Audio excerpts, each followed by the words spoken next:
All right, this is take two. We had a little screw up there at first, but that's okay. Tonight's February 2nd, 2018. This is the Friday night Stunthangar video hangout. I see we've got somebody already, and somebody's dinging my phone. Hey, Mark, and you popped in automatically. I better set my controls to keep the bad guys from doing that. How are you tonight? Very good. How you doing tonight, Rustin? I'm okay. I'm just trying to get the show started here. Took a couple of extra precautions. I don't know if there's any way to keep the trolls out, but I posted the link in the At the Bench thread on Stunthangar on where to go if we have to bail out of here. I was planning on making it so that it wasn't announced to all the YouTube subscribers, but I couldn't seem to do that and get any subscribers at the same time. So anyway, looks like we got 3 viewers now. I came on a few minutes ago and had nobody visiting or anything, and I guess it was because the announcements didn't go out. So I'll try to. We'll hope. We'll sit here and hope people can get it and come in. But in any case, what you working at tonight? Well, I am replacing the batteries in my multimeter. I'm building a SIG Acromaster. Nice. That's a fairly popular plane. That's like a 15 size. Isn't that what most people use? Yeah, I'm building this one for the Traveling Engine 3. Yeah, I think I saw where you posted that on Cox Engine Forum. And both of your threads are getting pretty good hits. I know the one on Stunthangar is about your little remote control unit, and that's a pretty popular thread over on Stunthangar. As they were pointing out, it's not the same as standing out there holding your arm with your wind up to the wind, but still, I mean, you know, all this winter with me sitting around not being able to fly, that would have been something great to play with, you know. And and then Doc Holliday said as much too. For those that can't get out and fly anymore, it would be better than nothing. Well, I'm going to lay off on the Acromaster for a little while, and I'm going to actually do the latest version with this $20 shipped simulator box. It's not really great, but it should do the job. Yeah. Yeah, you said it wasn't quite as smooth as the other one, right? That's the one you just got in the mail today or yesterday? Right. The one with the real flight is actually made by Futaba, and it has real gimbals on it.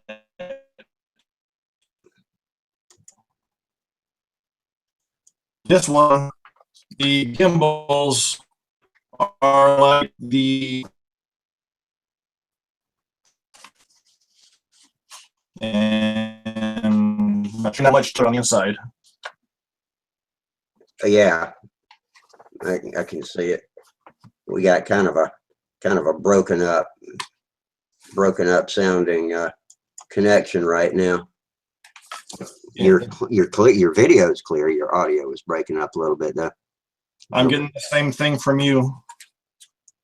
Hopefully that will resolve. Let me check and make sure I don't have too many tabs open. No, not really. I'll exit and then try coming back. See Maybe. if it helps. I don't think it's you, but you can try it and see. I'm gonna close everything I can.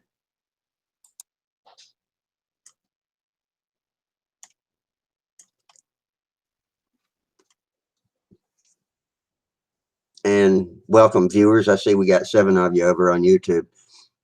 We got Mark, who's rebooting to see if our jerky audio connection can be resolved. Usually we don't have too much problem with that. Sometimes better than others. Here he comes. Oh, let's see. Okay, I gotta admit him now. And there you go. You can turn your microphone on back on. There we go. Oh, we got somebody else coming in. Let's see who. Oh, that's Thomas. Let me show him in broadcast. Okay, Tom, you can turn your microphone on now. That has to manually be done from the guest side.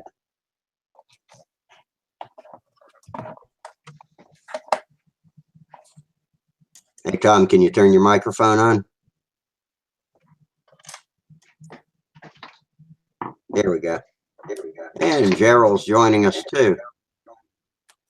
Let me admit you, Gerald, just a moment.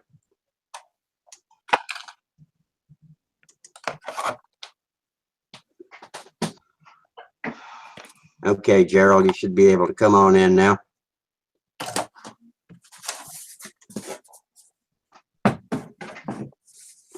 There we go.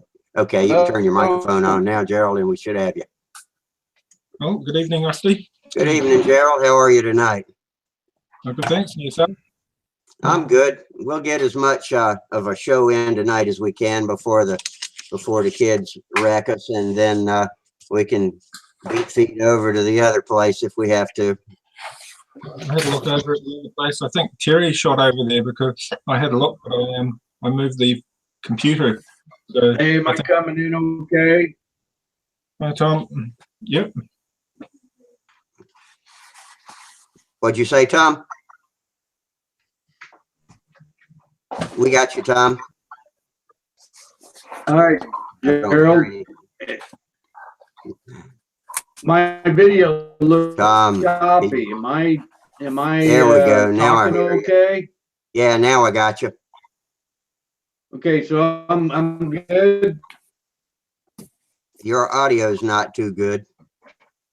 We got Gerald, we got Mark, and we got Thomas.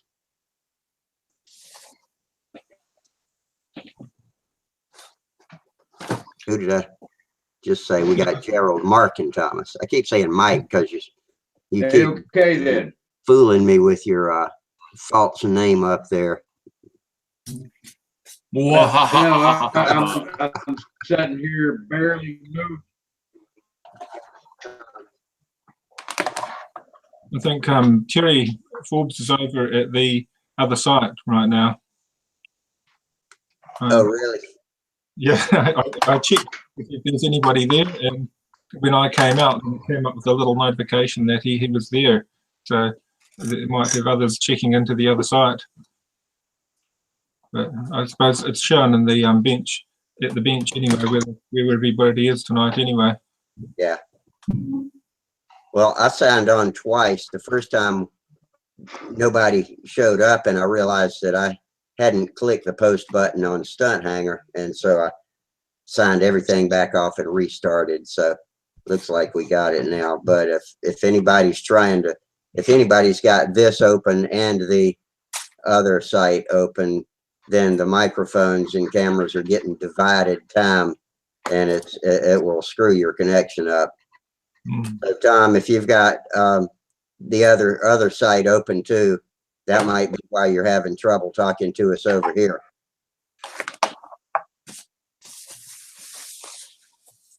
And when I said that, he got up out of the chair, so maybe he's investigating that possibility. Yeah, I closed the other one down when I came over. Well, how have you been, Christy? Okay. I fell down on Wednesday, so I've been a little sore, but I didn't hurt anything. I just made myself sore, and it was the kind of a stun that's a wake-up call to be careful. So yeah, I was inside the house, and I didn't hurt the hip or anything like that. But yeah, I'm all right. And just like everybody else around here, I'm battling a cold, a bad chest and head cold. And my wife's had it, and everybody in town's got it. I think the flu is running rampant out there, so I don't look forward to going out to stores or anything like that and exposing myself. It is a worry. I read about it being particularly bad this year, and yeah, you must see. A lot of people did not get the vaccine, and now they're scrambling to get it, even though they say it's not giving full protection. Some is better than none. go for it anyway. I never missed a flu shot, and you know, I usually don't catch it, but it's no guarantee. But I think I always feel like that it'll make it a shorter bout with the disease, and maybe not as intense. And so let's see, somebody is re-entering. That's Tom. Hang on. Okay, you turn Tom on.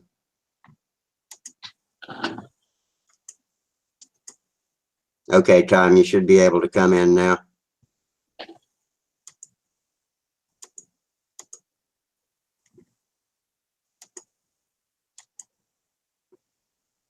Okay, Tom, all you got to do is turn your mic on and you'll be back.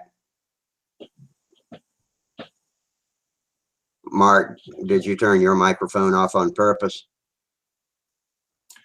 I just turned it off to see if maybe I was the reason for the sound being strained. I don't think so.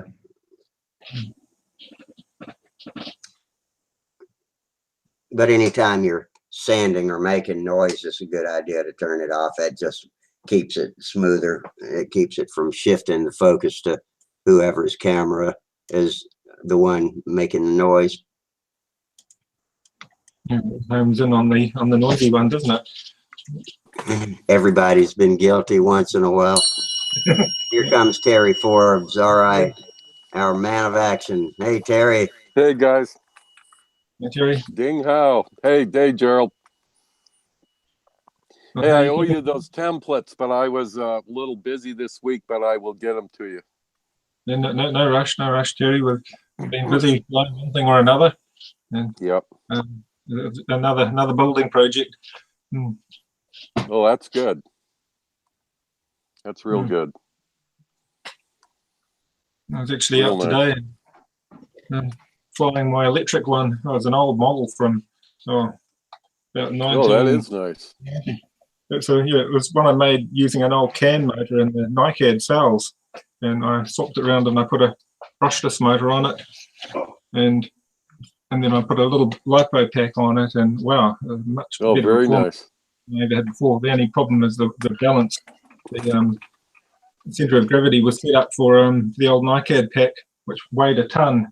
So now I'm a bit nose heavy. I need to put on a bigger pack and put it together. But it was a lot of fun just being able to.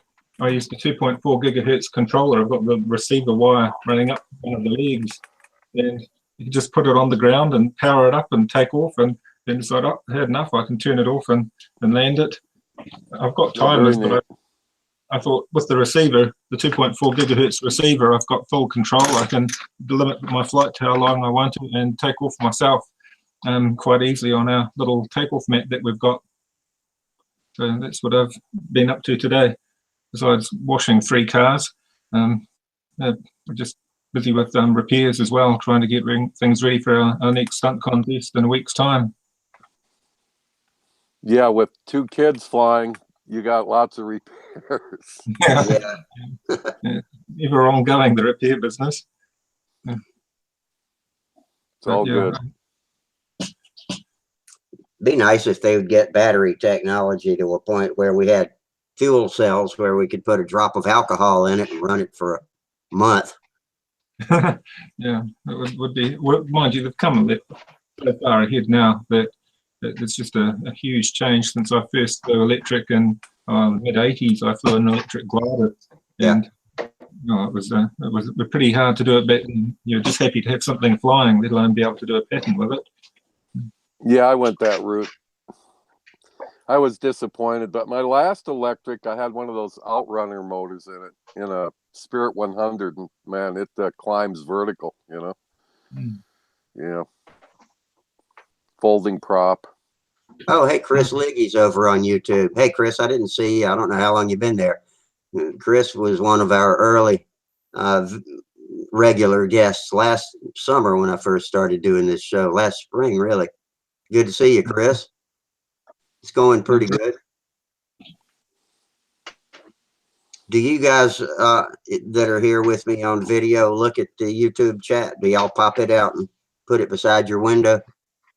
I sometimes remember, but I don't always remember where to find it and how to do it. Well, if you go over to YouTube and click the three dots that are at the top right of the chat box, one of the things in the list is pop out chat.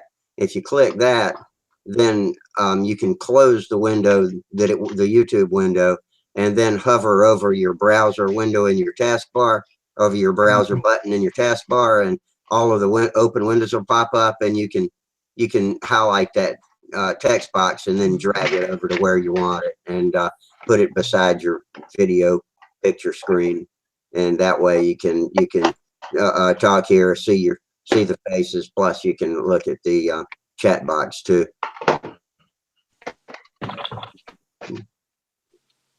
I've got that, plus my control panel, my cameraman control panel set up too. So. I can see the showcase and screen share button in the chat, but when I bring up the chat, it just shows who's involved in the chat. It just shows Tom and Terry, and it doesn't actually show the chat on it unless I've got the wrong button. You're looking at the chat button that's inside the video Hangout window, but this is on the YouTube page itself. Mm-hmm. Oh, okay. Next to the video on YouTube page. Yeah. If you don't have YouTube open, then you won't be seeing it. Yeah. Chris says he's been working a lot of hours. He's got to get up at 4:30 in the morning tomorrow. So holy smokes. Yeah, that's early. Well, I'm glad you were able to drop back in on us anyway. There have been times I would have had a question or two for you, being our resident machinist. So does Mike Lee come in at all? Who? Mike Lee, the Lee's machine shop. Does he come in at all? Jim Lee. Jim Lee, sorry. Yeah. No, I haven't. I've never seen Jim pop in. I don't know if he's a forum peep or not. I'm guessing he's probably not a forum hangout. In Minnesota, Mike's here. Hey, Minnesota Mike. Mike. Yeah, hope you're feeling good these days. Mike, like the rest of us, went through his winter illnesses. I hope he's on the upside of all of that. Chris says he's got 3 planes already ready for this season. Oh, that's good going. That's the way. Man, y'all blown me away. I've been bad this winter. Even if I could fly lately, the weather's been, when it's clear and nice, it's windy. When it's not windy, it's rainy. When it's not rainy, or when it's not one or the other, it's cold. So, I don't feel too bad about not flying, but I sure am looking forward to being able to get out again. Well, our weather's getting worse, so it means yours has got to get better soon anyway. Yeah, no doubt. You're at that unstable part of the spring now where it's thunderstorms and such daily, isn't it? Are y'all getting a lot of that kind of weather? It's still fairly hot, and but we've been having quite a few thunderstorms coming through. We had them right through January, funny enough, but in some parts of the country we're in drought. But here where we are in north of Auckland, it's been quite green the whole year round. It's been quite odd because we normally get a long dry spell, but everything's grown like crazy. It just kept raining right through summer. But the weather's getting a bit windier now. So yeah, that's right. I was a little confused. It's almost late summer there. It's moving on into the summertime now, into the late summertime now. Yeah. You have to just add 6 months to where we are, and then that kind of tells us more or less where y'all are. I sort of wish I lived in the tropics sometimes. I suppose the closest one to the tropics would be Charles. He gets a fairly good season all year round that he can fly in, doesn't he? Hey, Tom Creasy. Yeah, I get very few bad days here. It's just the work. Yeah, you're in what we call the subtropics. It's pretty nice weather all the time where you are. Yep. It may be hurricane season isn't the nice, but you're in between that. That's it. I'm just going to mute my mic a minute while I scoff down this yummy scone. Okay, yeah, we don't want to hear you narshing on that. Let's see. Chris says the Yeah, Chris says he's still weak, but out and about. And Chris has got a Nobler with a Brodak P40 and electric Ringmaster ready. That sounds to go. good. That's good. You know, I do So, not. so own a is he Ringmaster. running the Ringmaster on a timer, or has he gone with the radio control unit like Gerald did? Do you hear that question, Chris? If you got it on a timer, or if you got it on a radio controlled throttle or anything like that? Is that what you were asking, Terry? Yes, sir. See if he hits us back with an answer on that. Yeah, most people are using timers, but I really like the, you know, I'm sitting on a bunch of 2-channel stuff and surface stuff, and I think Gerald's got the right idea. I like that, especially for training. Yeah, I think I would too. You've got young kids, you Wait. can control the throttle, you're out in a circle with them, it's fantastic. Yeah.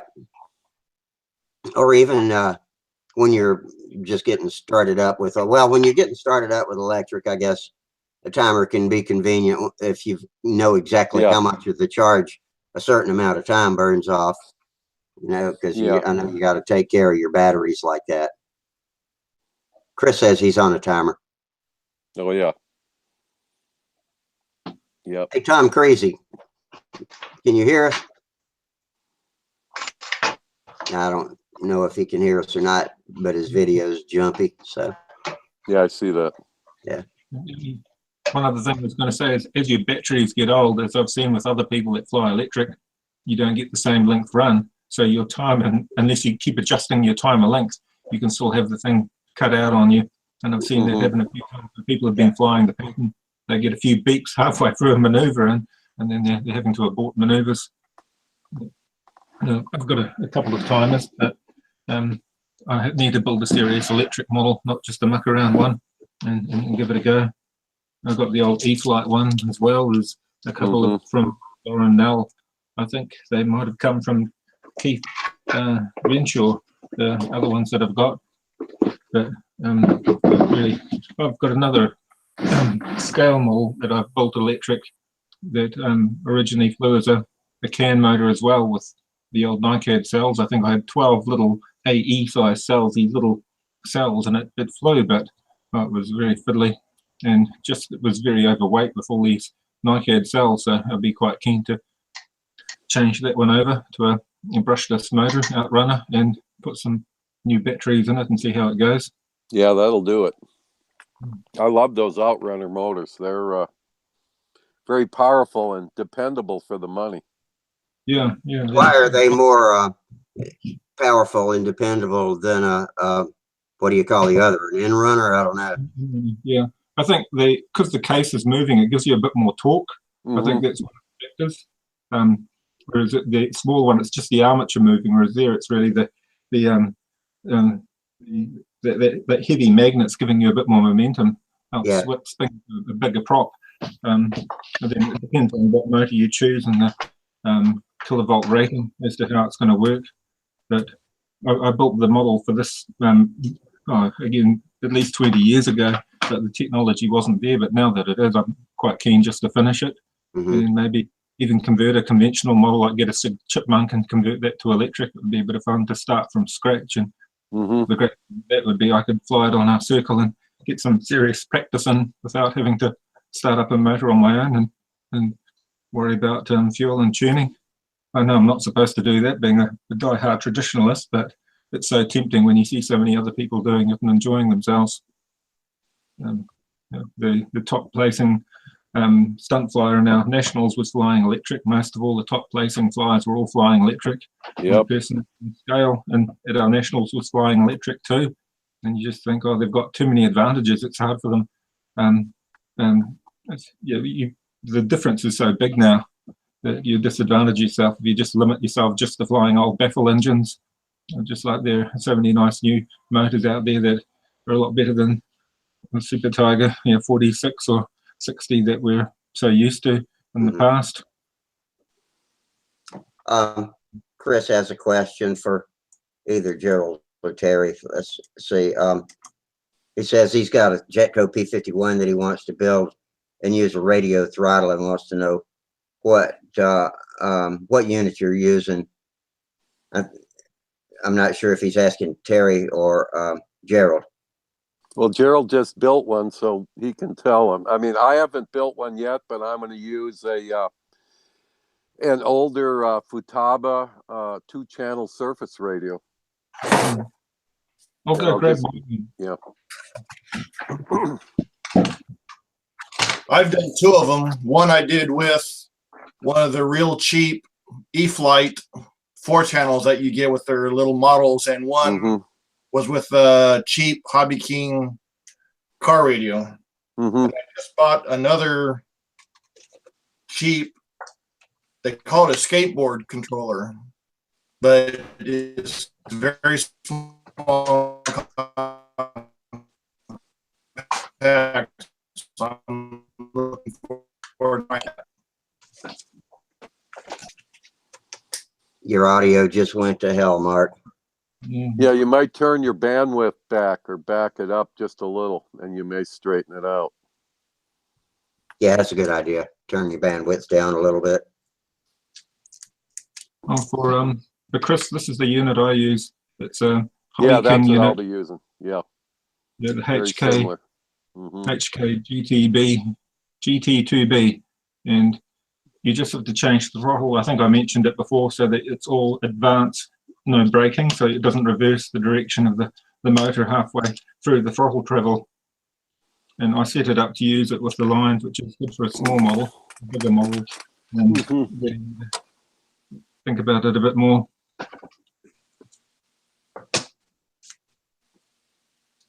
But yeah, they're so cheap now to get a RC unit. This one's nice and light because the LiPo cells with the tiny little battery underneath.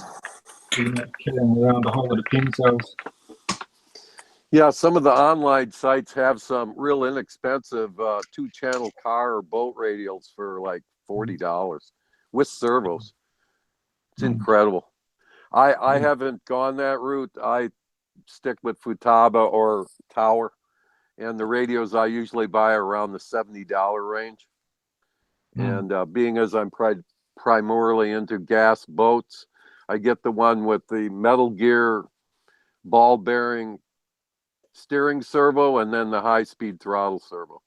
But for this, you could even go to a swap meet and pick up some of the older surface radios, because you're only going to be running it at a maximum of 70 feet. Yeah. You're not going to be running it on a car park or in a pond. Only And problem those older radios will work just fine. Only problem I found was because you're quite low to the ground, sometimes the signal can be blocked by the ground, because a surface radio has a limited range, and we're effectively using it in surface mode. We're not really using it in an aircraft where it's going above you, and the range is extended by that. But just the way you route the aerial wire is a little bit important, because I did find sometimes I'd lose the signal when I had the transmitter out at the center of the circle. That's what Chris says. He says he's got an old surface radio that he can use, but he worries about interference and that sort of thing. Yeah, well, we've got a law here that we're only allowed the 2.4 gigahertz for control line, so that ruled out all my old 36 meg, 72 meg, all my old transmitters were ruled out because they've got the 2.4 gigahertz rule. So I don't know if you've got that in place in any of the clubs there. Otherwise, you'd be looking around for the frequency board trying to find the right problem. Yeah, I imagine if you're just making around at a local field and there's not a lot of other flyers about, it's not going to be a big problem, especially if you've got I don't see it as a big problem. Not many control line guys around, unfortunately, anymore anyway. A couple of months ago, I electrified my son's half-A Skyray, and this is the controller I used. It's just the cheap ones you get with any E-Flight, and most hobby shops have a few sitting around for $5-10. And I made a real high-tech return for the throttle, because I see that. So I love it. You Just rubber band and just. Yeah. The other one I made a while back, actually from one of those, I just pulled the board out and put it into a little box. So I have throttle on it. Yeah. And I took an ace handle and just put a little strip on it so I can slide it on. There you go. Excellent, Mark. Box is just, or just stick this on your leg with the strap and then use it there. Either way, doesn't matter. Yeah, before they allowed the 2.4 gigahertz, we had to send the signal down the lines. And so I used a servo controller, a chap that was very good with his electronics, set me up a servo controller in a little box with a little knob on it, and I could control my throttle that way, and I send the signal down the lines. That's why that old model. Yeah, I'd forgotten. Yeah, that's cool. That. Yeah, I remember that. Yeah, that's why I've still got the plug on the end of my lines on that model, because I had the signal running down the lines all the way to the speed controller. But, yeah, all the old scale guys used to send the signal down the line to operate their undercarriage and all of the extra functions, the landing lights and bomb drop. Yep. And some of the old radios had the like an output where you could plug your transmitter into the receiver, so you didn't send the signal. And they used to use it for setting up in the pits, so they weren't sending a signal. And I think that was popular for control line, because you could convert that over to sending the signal down the lines instead of a wire to the transmitter. But, yeah, luckily technology's moved on and made it a lot easier. Yeah, yeah.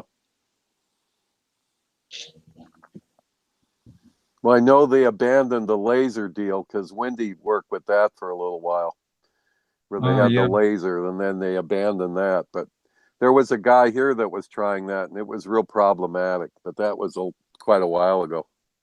And there was a guy who was selling those units. I don't remember his name. A laser? Is it really?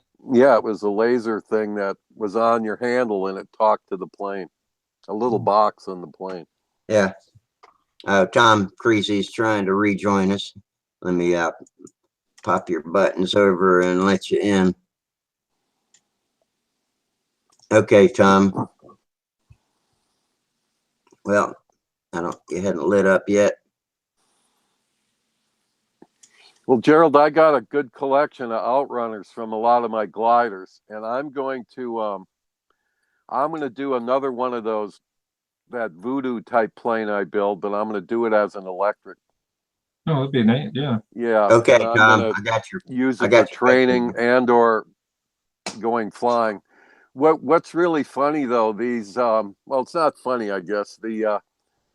These scouts that I'm working with, and these young explorers, and this other group that's like scouting, I've been metering the fuel out with my syringe, so that they each get like 3 laps. Better. You're better now. Yeah, that sounds good. Sorry, Terry, didn't mean to interrupt. No, that's all right, buddy. I've just been working So I'm thing for a long time. So all these kids are hovering around by the How is it now? And they're all technology savvy with batteries, but they really love the taking turns with the little syringe, filling up that fuel tank with those 1 3/4 ounces of fuel. And they were all like, wait, is it my turn to fuel? They really like it. They love that model with the fuel and the. Yeah. Well, it's a similar thing when I pull out a diesel motor and I fly a diesel model, and people get all excited. Oh, a diesel! They love the smell of a diesel, because not many people run them now. No. Last weekend when we were flying, somebody was saying, "Has anybody got any diesel?" And luckily enough, I still had a can of diesel in my flight kit, and gave him some diesel so he could fly some old diesel models that he had. And he was chuffed. He just said, "I just forget how much fun it is to tinker with the diesel, adjusting the compression and run right." It's a little bit more of a challenge, I suppose. The electric's all too easy compared to running a diesel, or I suppose even a rubber motor is a great challenge in its own way too. Have you flown many free flight rubber models, Terry? Yeah, I did, and I only had one diesel, and that was given to me. I think it was a Davis. It had that T on the top where the glow plug would be, and you had to use the special diesel fuel. And I ran it for one summer, but then when it started to get cold, the thing was so problematic. I had a chance to sell it, so I ended up selling it. Mm. So my diesel experience was short and sweet. Oh, yeah, they're all different anyway. Some of the purpose-made diesels for small motors are a small little 0.75 diesels, very different motor to a Yeah. 10C 40 size diesel. Yeah, no, it was a smaller one. Yeah. Yep. Anybody else on the forum tried diesel? I have never done it. No, never even smelled diesel fuel. Now I've heard you come home stinking pretty bad, smelling pretty bad when you fly diesel. Is that true? Yes, but my wife enjoys it, so she doesn't mind. She's quite good with that sort of thing. I guess And it's an I acquired don't mind. taste. Yeah, well, it's like I'll go along to Wendy's after I've finished flying, and I'll have castor oil and diesel all over my hands, and people say, "I don't even want to wash your hands. I'm going to enjoy it. I'm going to enjoy it all over my burger. I'm going to enjoy it." How long does diesel last in the bottle? Does it gas off its volatiles faster than glow fuel? Got to be sealed in a glass bottle or a metal container. You can't store it in plastic. And if it does lose the ether, it is just the ether it's losing. You can just top up your ether if you keep the note of how much fuel you've got on there, and if it's gone down it would just be like over a year. It might lose maybe a 20th of its volume. It wouldn't be a whole lot if it's well kept. Not too bad. Yeah, it's pretty stable stuff. You don't want to leave it in the tank and then come back and try and fly it. You definitely want to empty it all out of your tank at the end of the day's flying and cap it all off and make sure it's all nicely sealed. It's like a lot of the glow fuel, people use a container and they've got the push-in overflow or whatever, and it's not very well sealed. Where a lot of people feel so moisture can get in, or the fuel could evaporate. You couldn't do that with a diesel, even though you might get away with it with glow. It's not a good practice with glow either, frankly. Yeah, I try to cap mine instantly after I'm through drawing fuel out of the cannon. Sure, man. And I have a couple of buddies that are famous for walking away from the cannon, leaving the top off. So, that's never a good thing. That nitromethane and alcohol both will evaporate really quick. Real quick. And soak up all the moisture and go cloudy if you leave it long enough. Yeah, and it'll take on water. Exactly. Anybody run a petrol engine? I suppose you would in your larger radio models, Terry. Yeah. That's all I'm doing with RC. Well, I have one Funfly plane that I just checked the motor. It's got an old Enya 45, glow fuel motor on it. But I only use it for fun flies. But all my other stuff, I'm using my P47, I'm using the Sato 60cc 3-cylinder radial. Yeah. With that, I just ordered the aftermarket ring exhaust. And when that comes in, I'll show it to you guys when it's all put on the test stand. But Nice. plenty of videos online. Just a beautiful motor, man. This will be my fourth P47 with this motor that I've put together. And I highly recommend the Top Flight P47, the kit. I don't know much about the ARF, but I love the kit. The kit is fantastic. And what a joy to build. Just a joy to build. Okay, Sparky, you can turn your microphone on now. Like great deals from top-rated dealers. There he is. Can you hear me? Ding ho. There you go. Like you're not sleeping well. Turn each other off. Good evening. Hey, what's up? Not much. We're just trying to get a show in before the Raiders hit. Did you offer a suggestion? Instead of announcing it so that everybody gets the announcement, don't announce it. So that in case they're subscribers to the channel, they won't know unless they're on Stunthangar. Yeah, that was what my plan was tonight, and so I set it up as unlisted. But when nobody showed up, I went back and restarted it and listed it as public. But then I realized that I never pushed the button on at the bench, so I never did post that thread.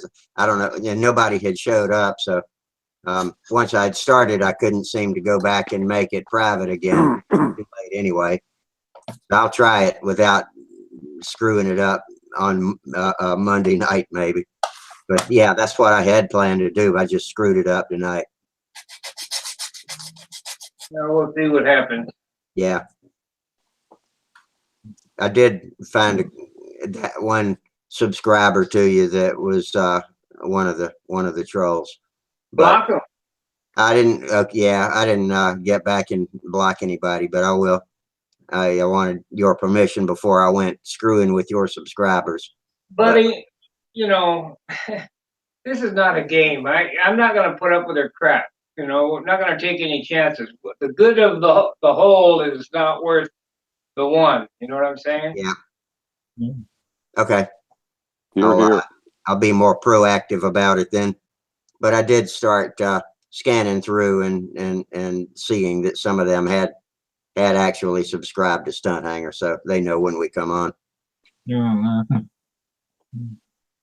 But we'll go until we can't tonight and bail over to the other if we want to. Well, you know that now they have to be logged in, and I swear that I get 150 registrations a day from BS, accounts. I'll bet. Yeah, But if I'm- I ever know anybody that wants to subscribe to Stunthangar, I'll be sure and let you know what their name is so you can approve them. All I have to do is put in their real first and last name and a real email address, not at Gmail and that other crap, Yeah. Yeah, I don't trust any Gmail addresses either.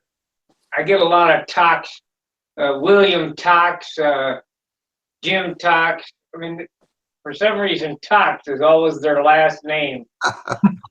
Actually, I've got a friend named Barry Cox who wants to join, so I'll be sure and give you a heads up on that one. Not Cox, Tox, Tox. That's what I mean. Well, you better give a heads up because if it's got a tox on it, it goes in the shit can. Okay.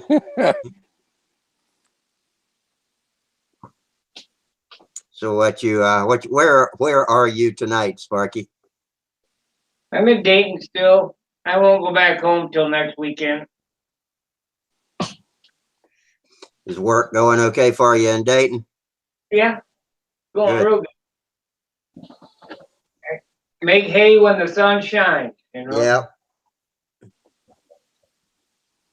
I'm getting too old to be picky, and it's hard to get up and down off the floor. I don't know how many more years I can do that, but I'll keep going as long as I can. Yeah.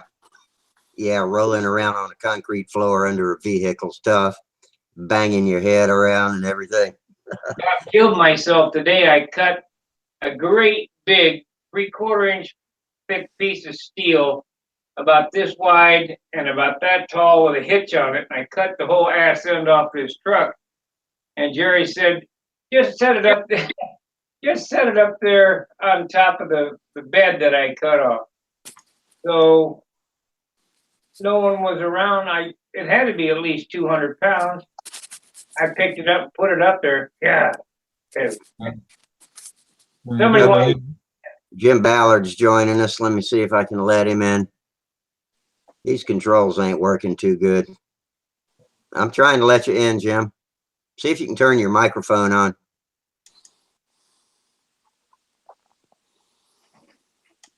Come on, Jim.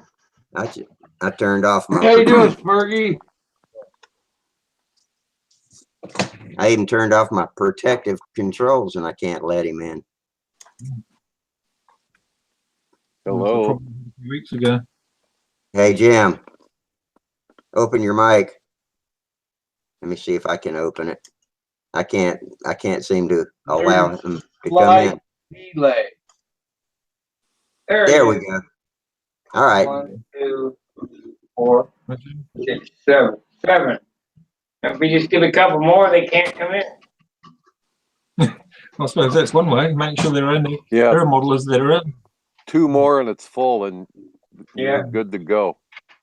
1, 2, 3, 4, 5, 6, 7. No, 7. 3 Yeah. more. Oh, 3. It's 9, isn't it? Does that include 9. me or not? I think It's 9 guess. 9 guess, I think. Yeah. We were almost there the other night. That filled up faster than any show we've ever had. I hit the button and bang, everybody was in here. Thought we were going to have a great show. It was until they played. It was actually. I edited the end of it out so that we could still keep the good part, and it made a pretty good show in the reruns. So it's still posted on Stunthangar. How long you been on it? Half an hour now? No, I've been on for about an hour now. I came on at 9:45, and then I restarted at about 9:50, I guess, when I realized I'd fucked up.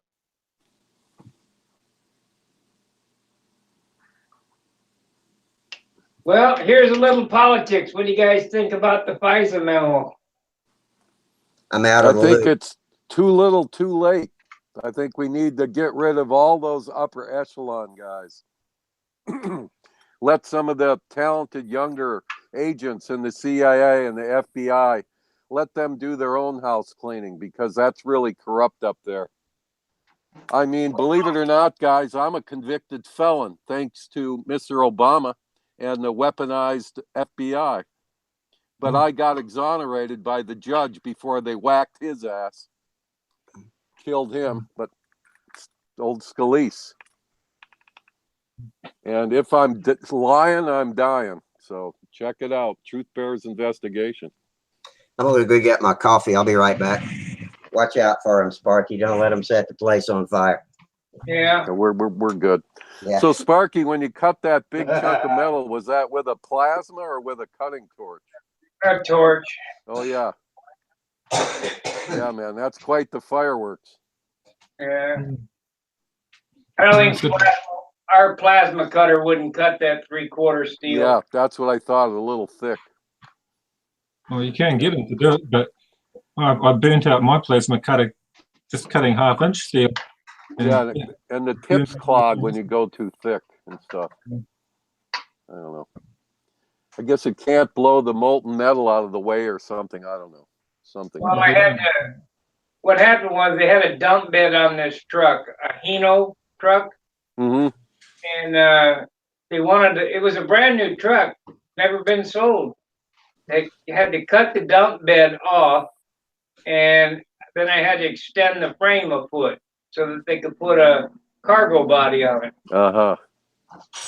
And it's been a while since I welded, but I'm talking, 15 years, but I ain't bad at it.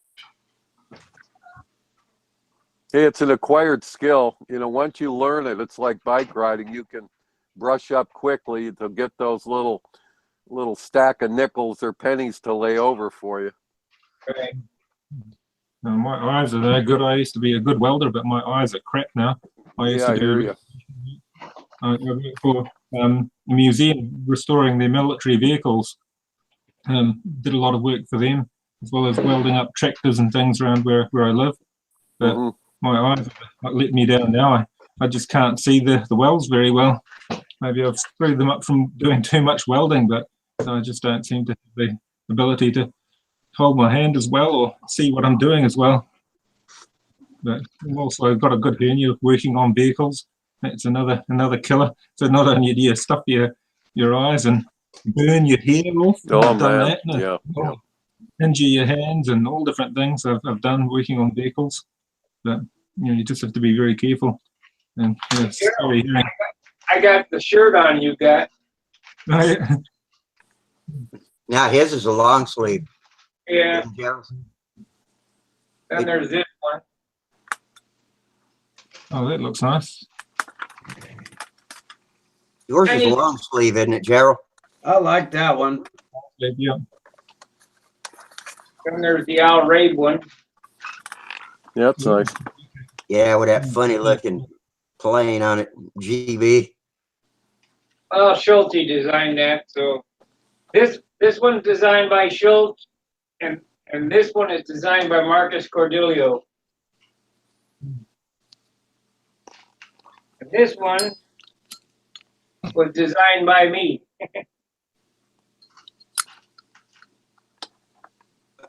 I like that I one. like that one. Yeah, I need one like that. Oh, that's Right, yeah. that's 2018. Yeah, Okay. I like that color red. Yeah, me too. Yeah, I got Remember- enough blue ones. I need a red one. These are Hanes, and I was getting pocket tees, but here's the deal. When I got other shirts in here. Here's another one of these, only with a pocket on it. No, this one doesn't have a pocket. I'm not gonna. Yeah. But you'll see this. See this one here. This one is bigger. Yeah. And these are beefy tees here, and these new shirts are Hanes.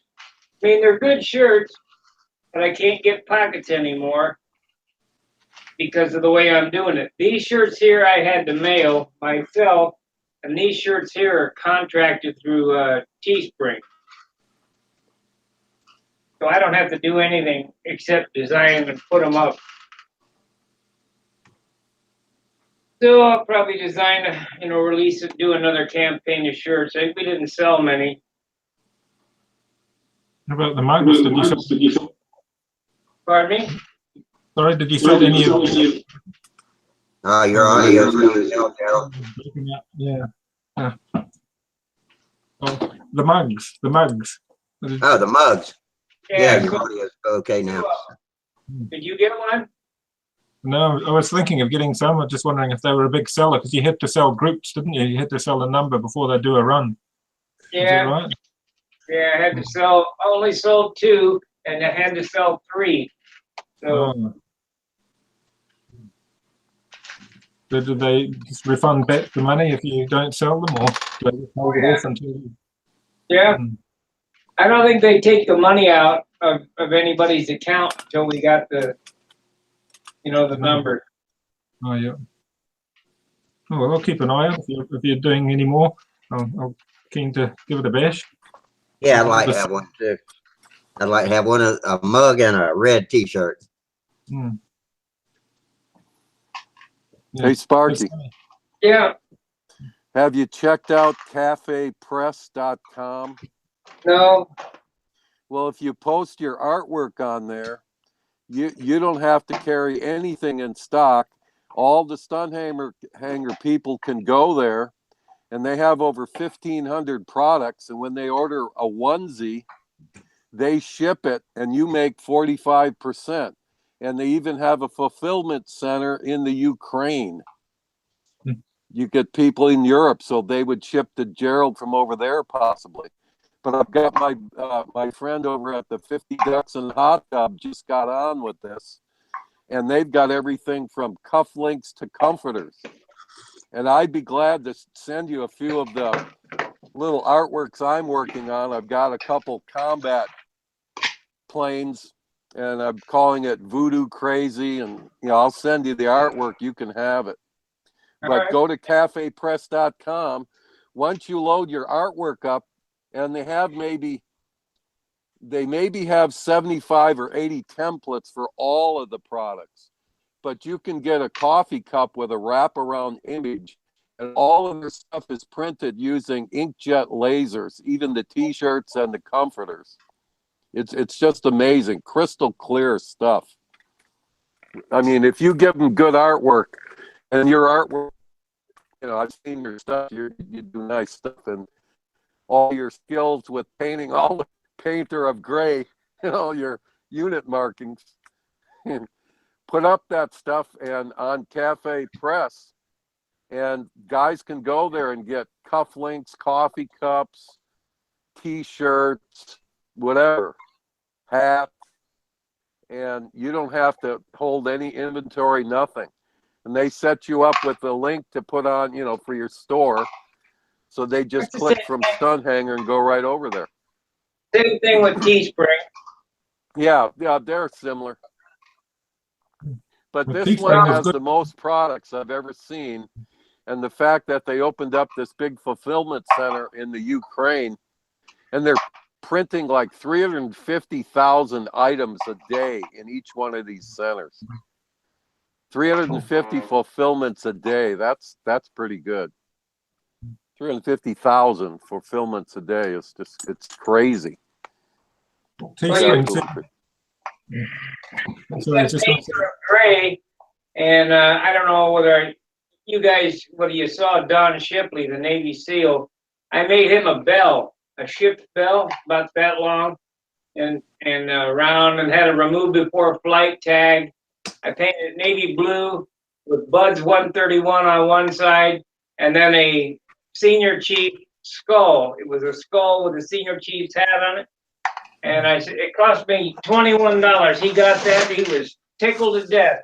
Oh, I bet. said, you know, I painted Hoot Gibson's helmet. He was in VF 124 when I was in there.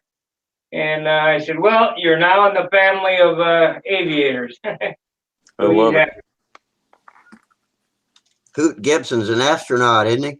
Yeah, he made it there, I guess. I met him at Sun and Fun back about 20 years ago. 22 And we were in the years same ago, maybe. squadron 40 years ago. Ron Hass joined us. Hey, Ron. Glad to have you with us tonight, bud. I don't see him. He's in the chat. He's just on the YouTube chat.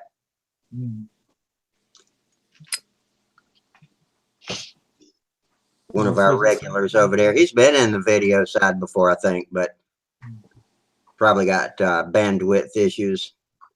Never post that link on the chat again.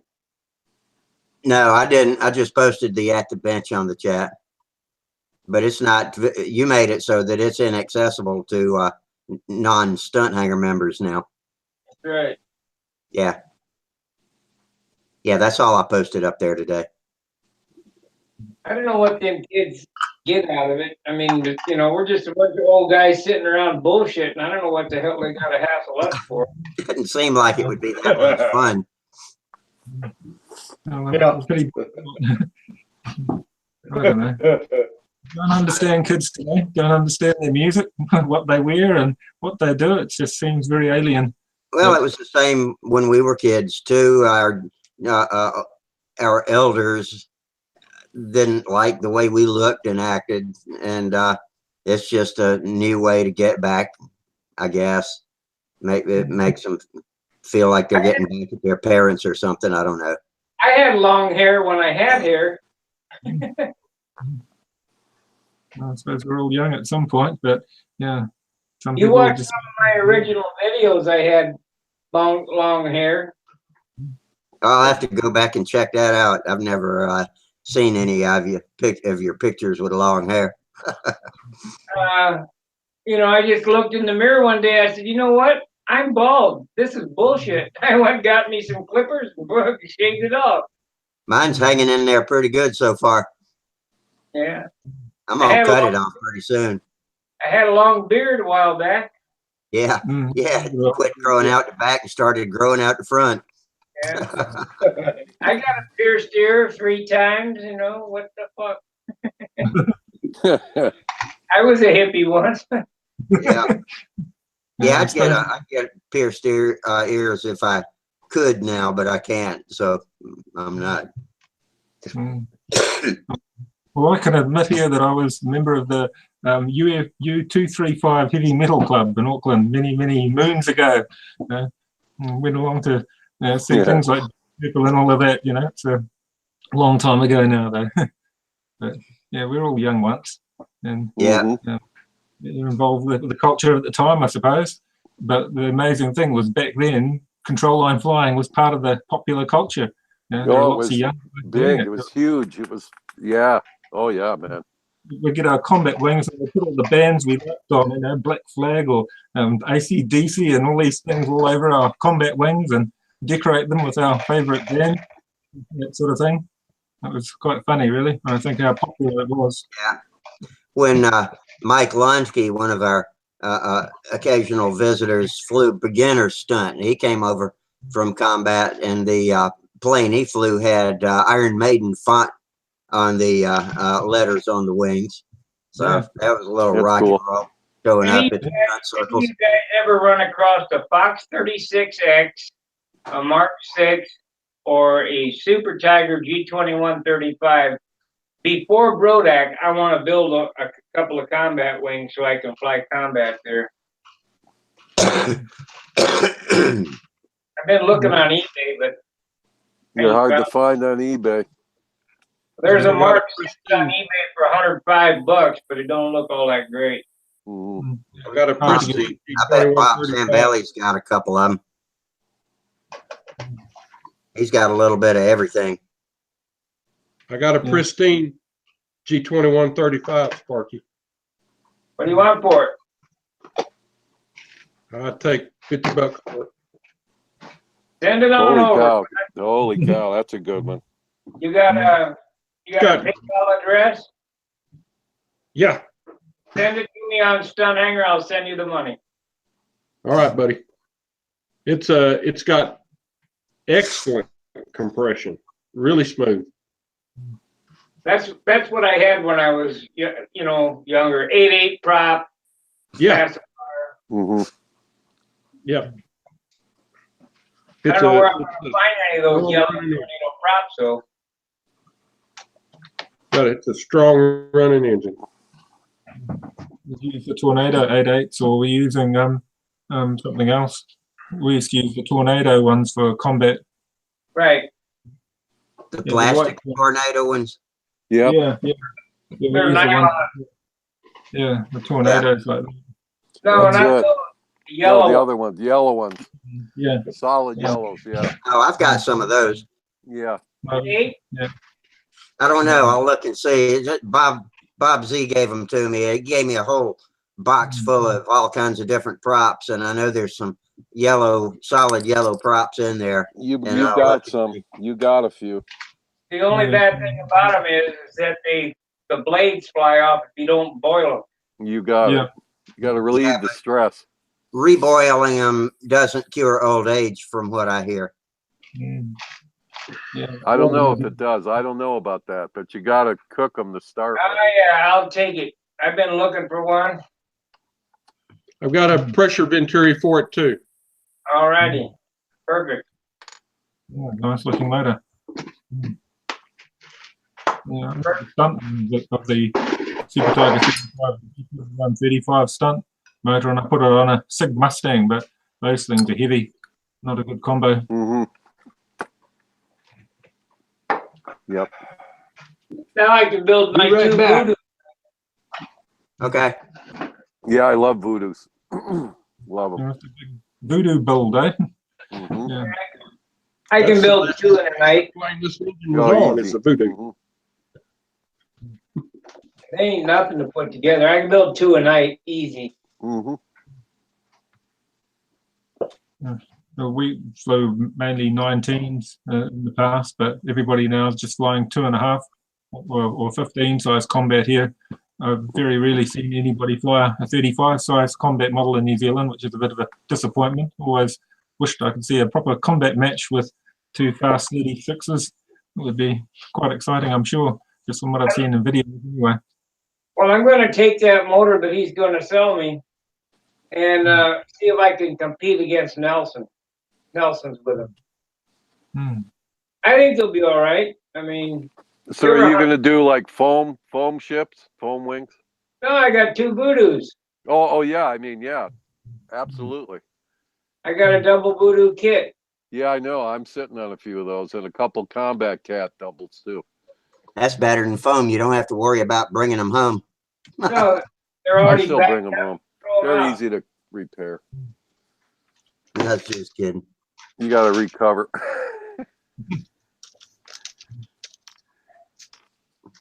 I think the G2135 is going to be fine against the Nelson 36 because I flew a Nelson 36 and the course, I don't know, I'm probably over controlling it. Didn't seem all that stable. Well, it's a good way of speeding up your reaction. So when you hop on your stunter, it'll seem like slow motion. Yeah, check your voodoo kits, Sparky, because they some of the later kits gave you the modified twin booms were a little long. The stock voodoo was a shorter coupled with the flying elevator. So the double kits, some of the later ones, they came out with the modified booms, which are a little longer. I think it's about an inch. What I do with those is I glue both booms together and I put it in the center. Oh yeah, a Texas style. Yeah. Yep. But you still might want to, there'll be a little addendum, like a little note with the plans, and it'll tell you to extend it. Some of the earlier kits, that wasn't in there. Well, I like the short couple. Yeah, whatever. It's all good. Yeah. I like the 1960s version, 69 or whenever they came out. Yeah. I got a few hanging around like that. Well, I with the coffin back or the even the Fox Combat with the square Venturi, the 40, or is that a 36? It might be a 36. That's 36. Yeah. Hell, that voodoo's like a rocket ship on that motor, man. It's, I love it. Recess the leading edge and put the motor back in the edge. And that's right. Single boom. And I have to go to the toy store and buy a couple of wiffle balls, and that's what I use to hold the pacifier in. Mm-hmm. We always used Vienna sausage cans with the hole cut in the side, and we slip it in just outboard of the nacelle. Right. And cover it with balsa, and then coat the inside with epoxy, then use pacifiers. You know what works good too is the protective sleeves you get for fluorescent light tubes. You cut those up, plug them with balsa, and paint them with epoxy. If you're going to use a bladder, but I always bought baby pacifiers. That's what we use, baby pacifiers.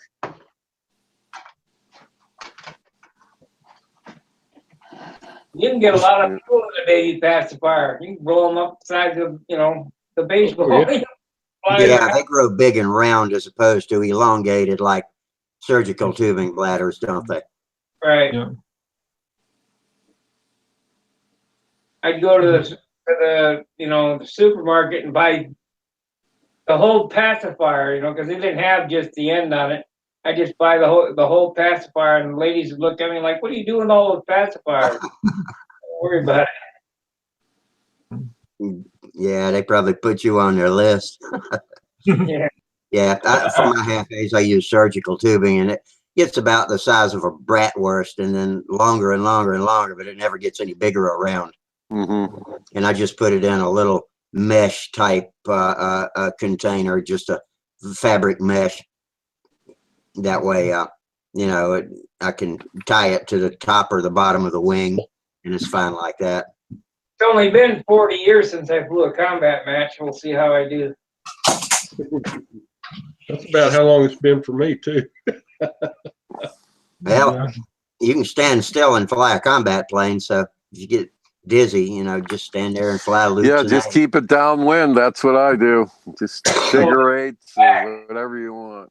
Lay on my back and do overhead. Yep. I always wondered if I could keep one in the air laying on my back. Oh, Gerald's holding up something for us to see. What you got there, Gerald? Oh, God, that's ugly. Yeah, it's old, very old.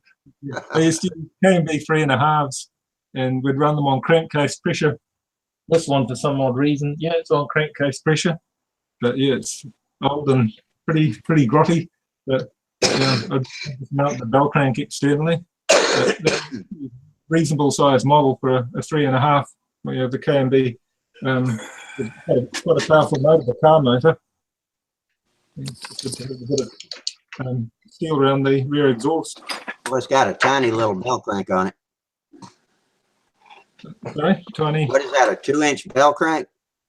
Yeah, it was a 2-inch bell crank. They used to fold them regularly. They were a locally made bell crank, and they were rubbish. Not a very good dog trainer. No, I used to do a bit of combat in my time. That one I dug out of my parents' attic, trying to clear it out of my parents' attic, and all these old moles coming out and pieces of mole and old foam and all different things I flew 30 years ago. But yeah, it's a bit of fun thinking back. And yeah, it'd be neat to build a 35 size combat. One of Terry Voodoo sounds the one. There you go. Oh, here we go. Yeah, it looks nice. It's a beautiful one. Yeah, this is the one that I had the scouts flying, and I put the 35 Stunt in it. And this is a new prop. When I take them flying, I use the old props that I had to cut down, broken tips and stuff, and really a good trainer. Of course, I got my checkerboard underneath, but this is that's pretty much stock Voodoo. And that's a great looking like plane. the wind, man. Oh, thank you. Yeah, I love them. And I always do this sunburst, and then the checkerboard is my fighting colors. I like that. But great now, airplane. what kind of yellow prop is that? Is that one of the Tornadoes? This is just a Master Air Screw 10.6. Oh, it's not yellow. I see. No, yeah, it's just a wood. Wood props. When we go and I do my demonstration flight, and they're all oohing and ahhing when I pull the little streamer around, I like the sound the wood prop makes. Meow, meow. I love the wood prop. I've bought some of those Master Air Screw wooden props, but have never used them. Oh, they're nice. Are they better than the plastic ones? I think so. They certainly will break a little easier, but the way I have that plane set up, I really don't need that couple extra grams of nylon prop weight. Yeah. But for instructing the kids, I'm using a lot of the old Master Air Screw black props that had chips on the tips, and I've squared them all off and balanced them. I've tried Master Air Screw props for stunt, and my stunt planes just fall on their face when I use the black plastic ones. Yeah, for my half A's, they're great to cut down, but not for stunt for me. Yeah, well, that's why I use them, though, is because the black props slow the plane down. Certainly, you're not going to be able to do a pattern like you guys, but for a beginning kid, it really softens that airplane up. So nice. And you put a streamer on it, and it gives them more visual sight to see what they're doing, and it slows the plane down and stabilizes it even more. It does stabilize it, yeah. Yeah. Anyway, that's my secret, and I'm sticking to it. And I'm building more. I'm going to do that electric one next. Gerald's got me motivated, man. Yeah, you're on Stunthangar, right? Who, me? Yep. Yeah. I am. Jim, you're you're on Stunthangar, right? I am. Yes. Okay. Send me a private message on there with your email address. I'll send you the money and my address and ship it on out. But I'm gonna get off of here, so I thought I'd remind you. Okay. I'll send you a PM, Sparky. All right. Ron. Oh, Ron Hess is joining us on video. Let me turn you on, Ron. Just a minute. Sometimes it takes me a few tries. Okay, now you can turn your microphone on. Turn on your mic. Yeah, Ron, can you turn your mic on? On the It has a line through it. Click on the microphone. yeah, hang on, let me see if I can turn him on. There it is. There you go. Okay.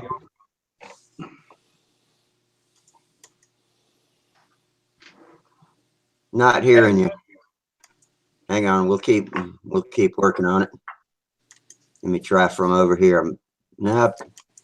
It says here your mic's turned on, but I don't see anything but your lips moving. Ron Hess. Oh, here, let me try this. How about now, Ron? Now it turned it back off as soon as I turned it on. Now it says it's on. It says it's on over here, but I don't see anything but your lips moving. Oh, frustrating. Yeah, we had that problem the other night, didn't we? Well, damn. Plug and unplug it.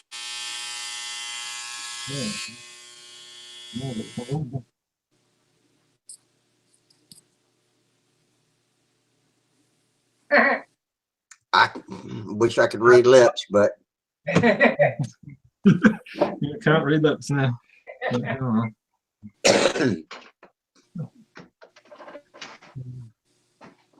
That's a pity. Well, we see you anyway. yeah. Well, now we know what you look like. Can he hear us? Yeah, you can hear us, right?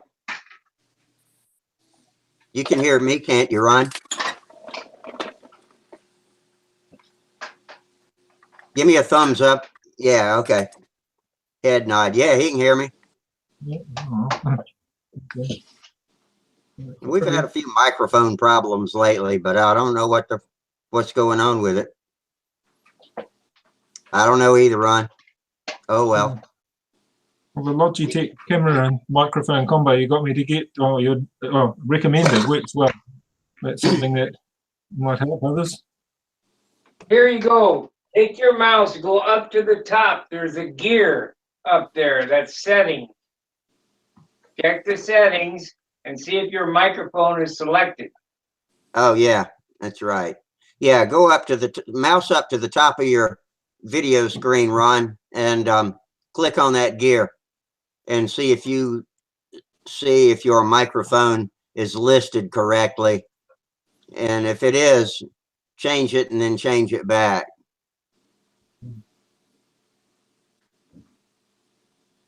Change it to something else and then hit save and then change it back and hit save and we'll Yeah, come you on. gotta hit save, that's right.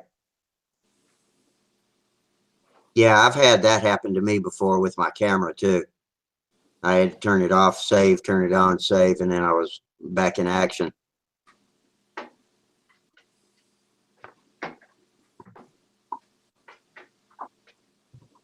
Well, we see it. It's got to be something simple. Yeah, that's about as simple as I can think of. Sometimes you just come in and it works better and you don't know why. I can't Yeah. explain it. 8 of us on here now. Yeah. We have yet to ever have 9, I think. One night we had 11. Well, I'm counting myself. 5, 6, 7, 8. I was counting me. You don't count. Yeah, I count 8. I don't count. No, You don't count. I can't count. That's what I used to tell them when they'd call on the phone asking me if I wanted to buy magazines. I can't read. I had somebody call me trying to sell me Obamacare. I said, if you're selling something, I ain't interested. Goodbye. No luck. Ron.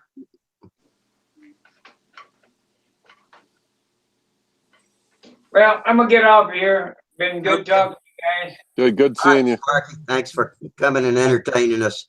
Yeah, I'm tired. Long day. We want to see voodoos next. Yeah. I'll build them on camera. They only take about 10 minutes. No, I know they do it quick. I love them. I love it. 3 months. All There right, ain't nothing. we'll see you next week. All right, see ya. All right, Sparky, I'll PM you. All righty. Fair winds, state lines. See ya. See ya. See you. Okay, all of my combat chips, I don't run them on bladders. I run them on those number 13 perfect tanks with a vent. Really? Like Do you that. have them cough out Just at like- all when you're? No, I have one of the back vents blocked, the top vents open with a slit piece of tube. And can you see it? Yeah, I do. Yeah, You that's lock it. in so the tubers can see it. Yeah, I got it locked in now. That's it. All right. And when I fuel it, I pull the line off the carb, off the needle, and fill through there. And when it comes out the vent that's full, I don't give these new flyers anything but like an ounce and a quarter, ounce and a half. Mm-hmm. And sometimes 3/4 an ounce is like 2 or 3 laps. And for a new guy, that's a lot sometimes. You know, I don't know. I'm going to get some video and I'll put it up. The problem is a lot of these parents don't want their kids' videos posted anywhere. And, Right. you know, Yeah. anyway. But I'll get some of me and doing it, pulling that, and I'll use my other silver plane. That's the one, in fact, it's in my wife's car because I plan to fly that one when I fly this one next. That's the one with the LA-46 in it. That's the one I designed around the LA-46. The motor's recessed into the leading edge, and that's the one I pulled the videotape with. The thing's a monster. Does anybody That know LA what a Berkeley Orbit Ace is? No. Anybody besides Ron? Ron just wrote on YouTube, or I don't know how long ago he wrote it there, but he says his first wing was a Berkeley Orbit Ace. Crickets. I can't. I just can't pull it up. Can't pull it up Ron, in my memory. we drew a blank on that one. I've got a couple. I've got a pretty good collection of vintage combat kits in boxes, and I have a list that I just made a week or two ago at the storage locker to list them all. And I don't think I have that. I've got kits by I've got a combat kit by oh, they made the boats. Oh, I can't think of their name now. Dumas. Oh yeah. Yeah, I got one of their combat ships. A lot of those Texas Twister types, you know, the single boom, like Sparky's going to convert his Voodoo over to a single boom. Got a few of those kits. Some are foam wings, some are built up.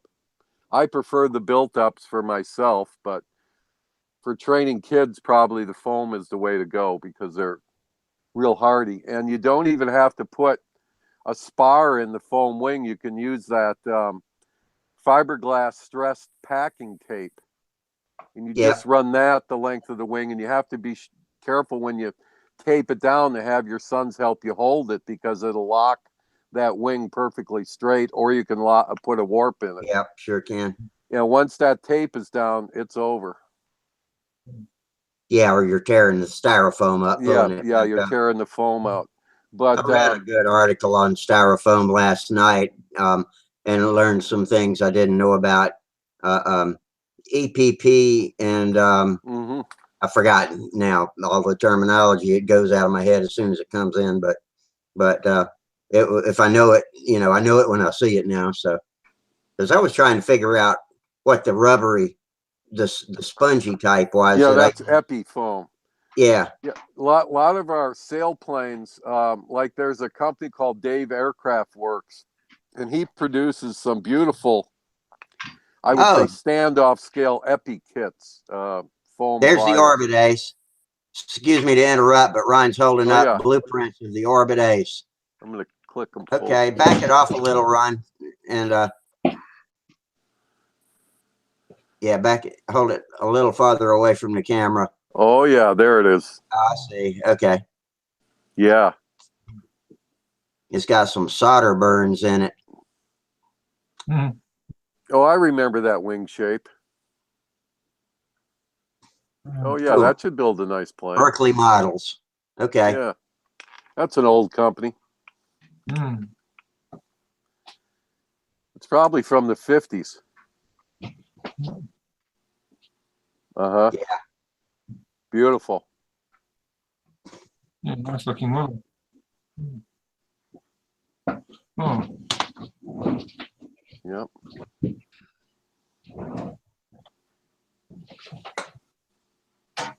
Yeah, we still got 7 viewers over on the YouTube side. Thank you, folks, for hanging in there with us.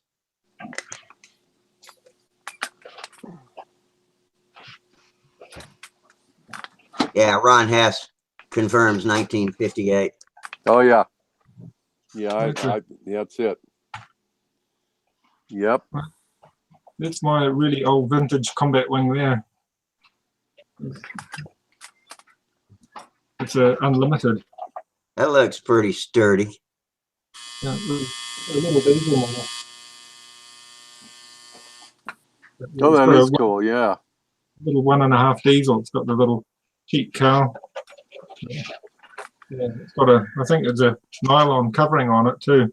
Mhm. But it's And what size engine would you put in that? Like a 10 or 15? yeah, 09.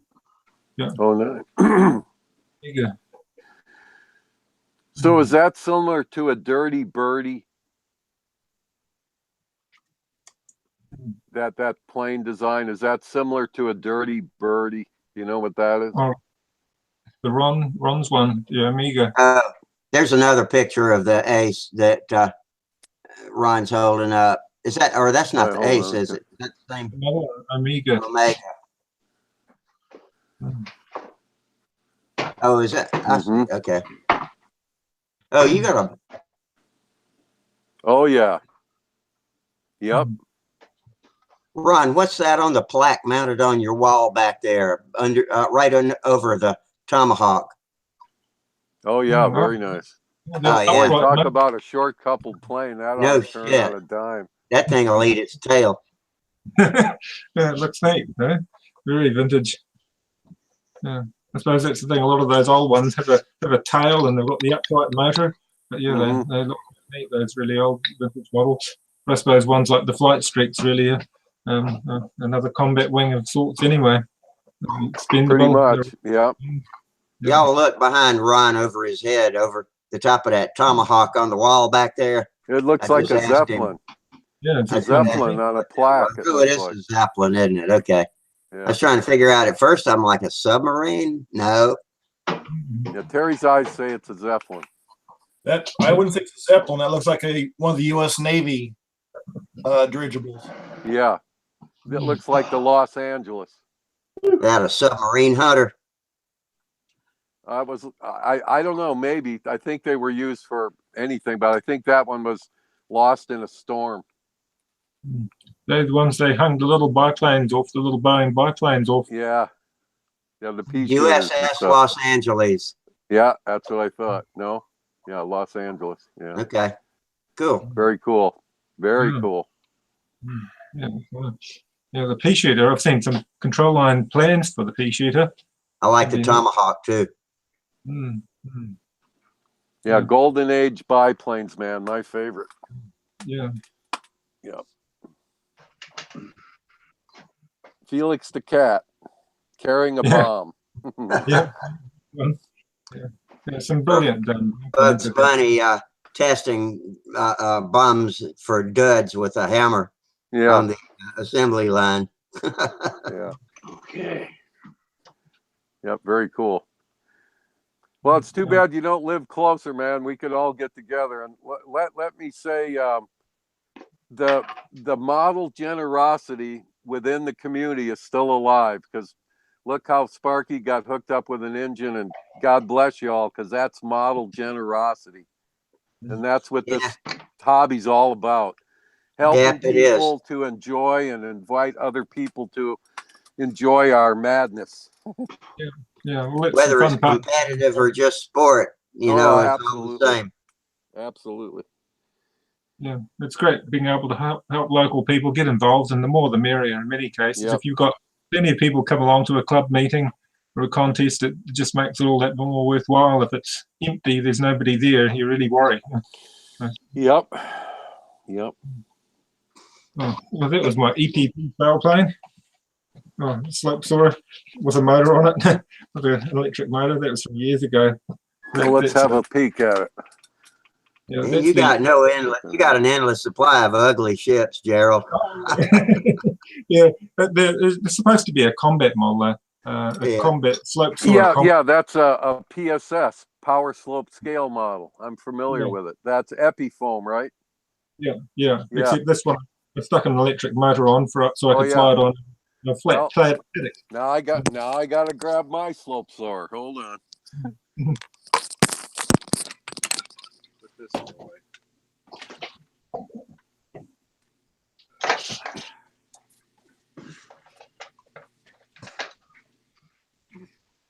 How's my audio? Is it still working? It's working perfectly now. Yeah. Okay. I'm done for a night. I got done what I was gonna do. Okay. We enjoyed watching you. I put a weight box in the. I put a weight box back there and tell the bastard. Oh, did you? Yeah, that's what I had on it. What is that? A hunk That's of the lead? tail wheel. Yep, Yeah. sure is. 1.6 ounces. All right, Tom. So now I've got 1.6 ounces in a box now. So it's all hidden. New tail wheel, new landing gear. Shit, I'm ready to go. Don't forget the camera when you do. Oh yeah. Yeah, on my my other P40 Sherry Beth, the one I put the 4-stroke on, I painted the nose today. I fiberglassed it first. Took some fire what is it? 2/10 of an ounce, is it? Is that how they measure that cloth? It's real super thin. I don't know. Yeah. Quarter ounce. Chris Liggy's asking what you're working on, Tom. What plane So were you working on? that's fiberglass with Z-epoxy. Right here. This is Eric Rule, RSM Distributors, P40 laser cut kit. Okay. It's got a sharp leading edge. Oh, it's a big fat wing. I was talking to Eric about it, and it's along the same design as a barnstormer wing. Barnstormer. It's a very old model, the Barnstormer. But it's good to go now, I think. Let's see what. Yeah, I got the view locked on. That is a sharp lead edge. Oh.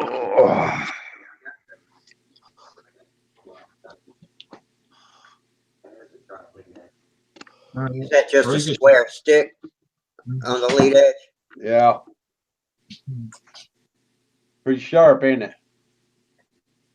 Oh, there. Yeah, that's a Huh? knife edge. Yeah.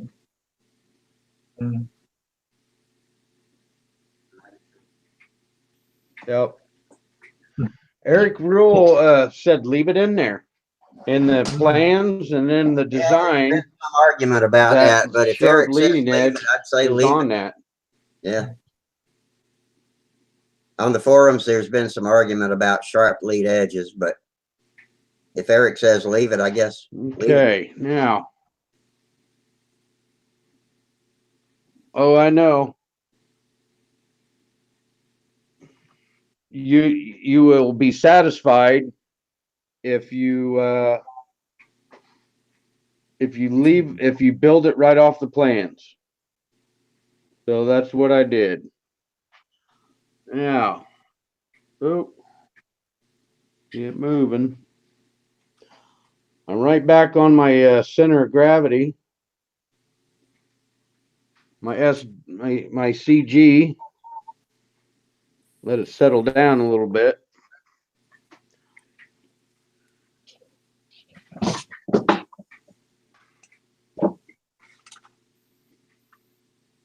Yeah, that's pretty much right on. Maybe a 16th. It moves a little bit. It'll settle down. Yeah. Actually, it's at 2 5/8, and it needs to be 2 3/4. But when I started out, I was at 2 1/2. So I'm at 2 5/8 now. Pretty close there. I'm going to leave it right there. because I could put just a little bit more weight on the back end when I was flying it. So actually, it's an 1/8 of an inch ahead of the center of gravity. That's a pretty neat job. There's the weight box. Yeah. Yeah, it's a plywood 16th, but I put 4 screws in it because it's also a stress panel. You see, and it's all hardwood on the inside of it, and everything on the inside is epoxy because I need a little weight back there anyway. Yeah.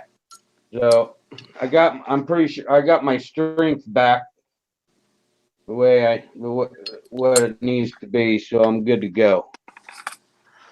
And that's close. It's just a hair off. It could be a little closer than that,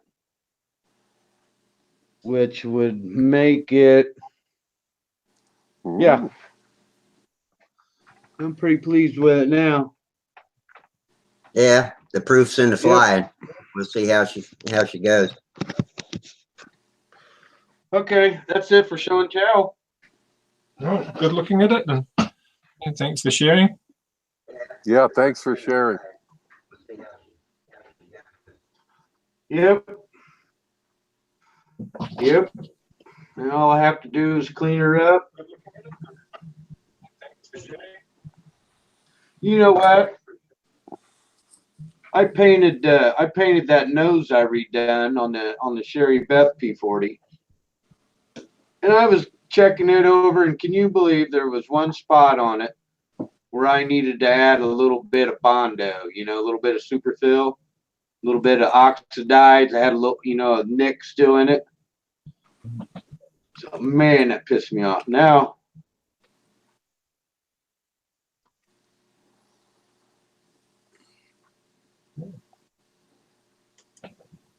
That's weird.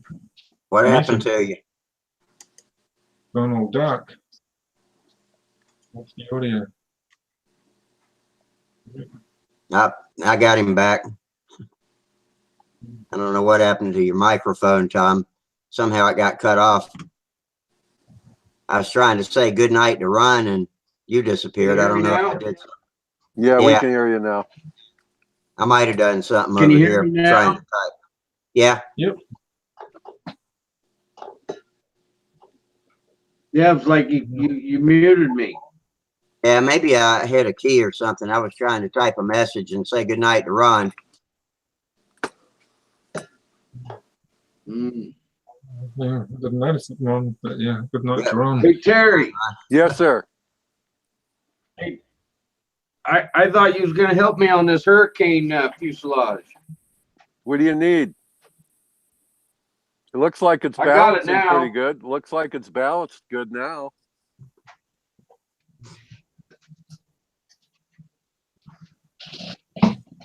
No, this one. Oh, that one, yeah. Put the I got start putting that herringbone, the herringbone wood laminate on it.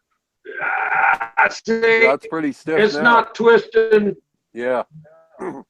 It's not It'd be funny as twisting. hell if you broke it in half on national TV. Snap.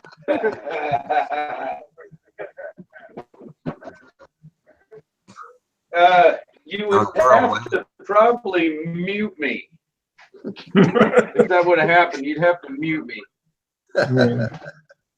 No, we just let you fly. Cut loose.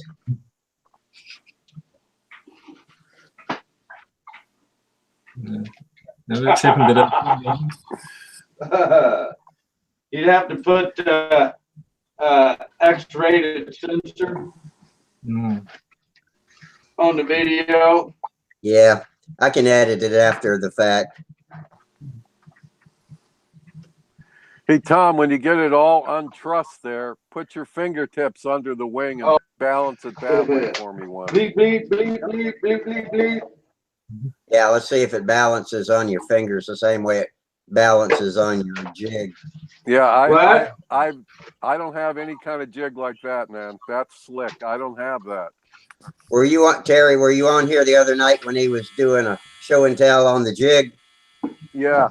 Yeah, well, I saw it. I wasn't able to come on, but I watched it. Yeah, we want to see you compare it with your fingertip balance. I was watching when he was showing all his weight.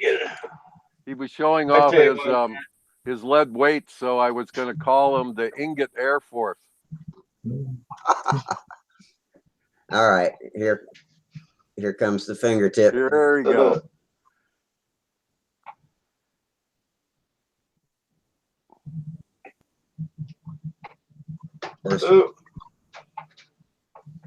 Kind of hard to compare. Well, Minnesota Mike says Tom's getting his jammies dirty. Yeah, it's hard to do. How about from the tips? Can you take it from the tips? There we go. Yeah.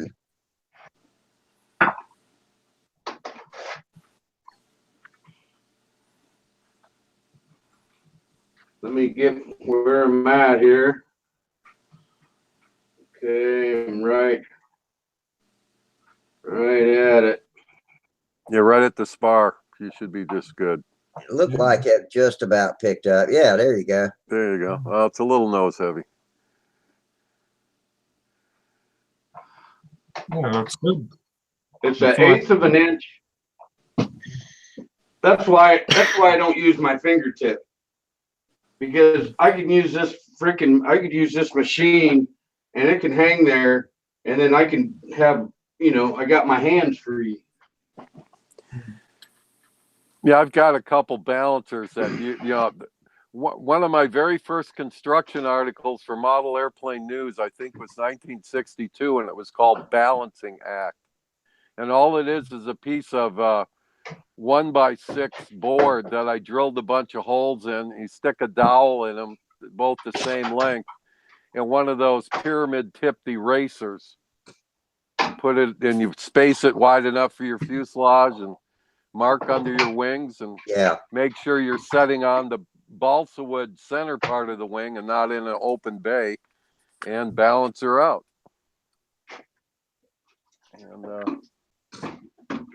And then for my larger planes, my P-47s and stuff, I've got one of those larger balancers you can buy. I think I got it from Dave's Aircraft Products, and I balance it upside down on there. It just seems to sit better upside down on the balance fulcrum. And that's a 22-pound airplane. So, oh damn, that's a heavy plane. Well, at Sato 3 cylinders, a big, that's almost 100-inch wingspan. That's a big, yeah, big airplane. I just got the retracts. I'll try to bring them on Monday. They're those Robart electrics. They're really sweet. Really sweet. And I got the robo struts and everything. They really look good. There we go. Well, she's ready for flight, man. I can't wait to see it fly. You're going to do video. Almost. I gotta put the push rod in. Oh yeah. I've got to paint the door, and right now I've got to glue in my tail wheel. Glue in my tail wheel, put a little bit of fiberglass. And then it'll be done.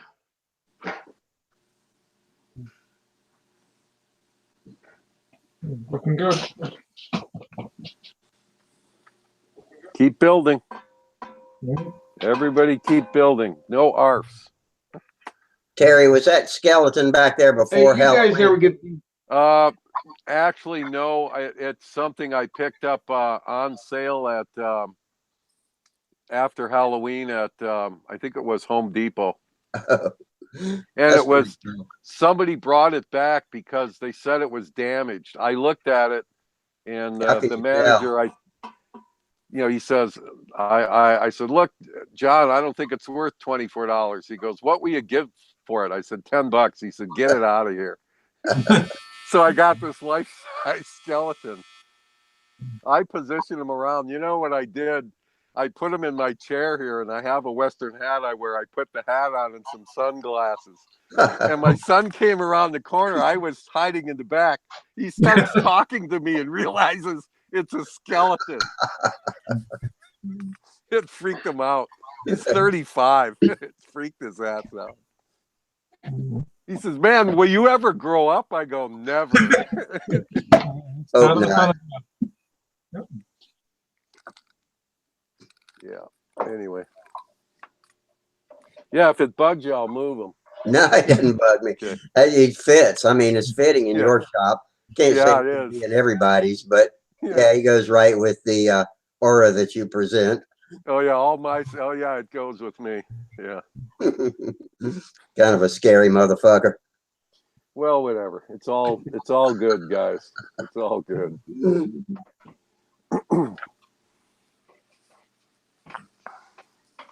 But yeah, I like the interest in the combat. I mean, I may not be very good at the stunt pattern, but combat's a different animal. It is. I like it when Mike Leinke comes on here and talks about it because he tells us all kinds of stuff we don't know. Yep. Like I don't do fast combat. I do old time slow, as you can see, but I love it. The problem is getting people that have got your own mindset, what you want to do, because everybody flies a million times faster than me, and I'm not prepared to fly with them doing it their way. It's just too hard to keep up. That's it. That'd be it. Often though, you build a model, other people like it, and they start copying you and start joining in the fun, doing what you're doing. And see, that's what's going on now. In fact, some of the I call them students. They're not, well, these young guys. Tower Hobbies has the Top Flight Nobler ARF on sale for $110. They have free shipping and a code for $10 off. So you get the plane for $99.95 with free shipping. I've got 4 kids that just got Noblers, but they can't find motors to save their lives. So we're looking for motors. We've got a couple source of a few, but the motors are the issue right now, as everybody knows. I would love to get my hands on a couple more of the Brodak 40s. What a little performer that motor is. A lot of people love that motor, but well, that's what I've been running in my Nobler, and I've flown those Nobler ARFs with the LA 46, and it's my opinion that's too much motor. When the plane was designed, they flew it with a 35, and it was ample. I flew mine with an FB 35, and it was perfect. Oh, absolutely. But I'll tell you, I popped in that, I had to try to drill out the old mounting lugs. And what I did is just drill them out. And, I drilled everything out. I epoxied it all back with microballoons and salt, slow cure and flocks. And then I re-drilled the holes, and I used those Dubro threaded inserts. I like those. Yeah, and that's how I mounted the Brodak 40 in it. And I did maybe 3 tanks of break-in, 4-ounce tanks, and then I put it in the plane. But I'm telling you, the last time I flew it, the motor just really came to life. It's real clean brake and real good on fuel consumption, and plenty of power for the Nobler. I've never flown a new motor. I've always had either ones I inherited or ones I bought off of eBay, and I've always had good luck though, and they were pre-broken in, so I've never had to go through the break-in procedure on any of those FPs or LAs or anything like that. Well, I just finished breaking in a Tower Hobbies 40, and I just ran that over the weekend a little bit. I have heard on the people test. on Stunthangar that think the Tower 40 is better than the OS FP40. Well, that I'll the let one you that know. I mean, it's so far it's running nice. I mean, basically it's the same as an FP, isn't it? I believe so. Yes. There was the Magnum GP40 that was the same as well. Same as what they're all the same, Yeah. basically from the same manufacturer. You know, I picked up Harbor Freight. You know, President Trump signed that new tariff bill. So if you want anything from Harbor Freight, you better get in there because their prices will be going up. Oh, there's something I've got my eye on at Harbor Freight too. You know what I picked up this weekend? I got one of their their thermometers, those infrared thermometers, so you can shoot it on your head of your motor when it's running. I'd love to have one of those. Yeah. It's like $8. No It kidding. works Really? perfect. No, with Okay. a coupon, Yeah. $8. My birthday's coming up. $7.99. My birthday's coming up, and I was going to buy myself that chop saw I was talking about at Christmas, but then, you know, with my disability over that period of time, I didn't need it. I got the Dremel, so I'm going to pull the trigger on the chop saw, and that's at Harbor Freight. So when I go out there to get it, maybe I'll take a look at that infrared thermometer. Yeah, I picked it up, and you know, you can't get internal temperatures on meat, but you know, I was playing with it on the grill, and it's really a nice tool. Yeah. And then if you're working cars, you know, you can hit each one of your header tubes to see how temperature different they different. are. Oh yeah, man, real Just good. check for consistency. That's all you need to do. That's correct. Yeah, you're an old motorhead. Yeah. I think Yeah. it's a I sit around here late at night and watch Street Outlaws on TV. Oh, I love it. I do too. And they re-record it. I mean, they redo everything and make different shows out of the same old stuff, but it's still, I know. It's watch still it good. again anyway. Yeah, it's still good. They've got the full throttle version, which is the best, and they've got the Memphis. Those guys are some rough neck dudes. Yeah. Yeah. You know, I remember on it's the all old, good. you used to stick your finger on the headers, wet your finger, and just yeah, there you go. Yeah, and see Turn how it long off it and see how loud it sizzles. Yeah, it sizzles. Yeah. All these fancy new gadgets, they sound the good one to go for. If you're overloading your motor, and a good way of checking to see if you're overlean without guessing. Yeah. Well, you know, I love running the gas hydros, and the big problem down here, even with a 6-lap race, we can get, you know, they're building these really high performance Zenoa marine motors, but it's keeping the motors cool is the deal. And it's nice when you can bring the boat in and I can just hit it with that remote thermometer and see what the cylinder head is. But my new Futaba radio that I got at Christmas, I just ordered the diagnostics for it. It's a surface radio, and I'm getting cylinder head temp and my tune pipe temperature. So, you know, it's come a long ways, man. Minnesota Mike says the headers on his dart turned bright red when he was breaking it in. I believe it. That's a pretty hot looking machine. Hey Mike, you've got any video of you driving that car? I'd love to see it if you do.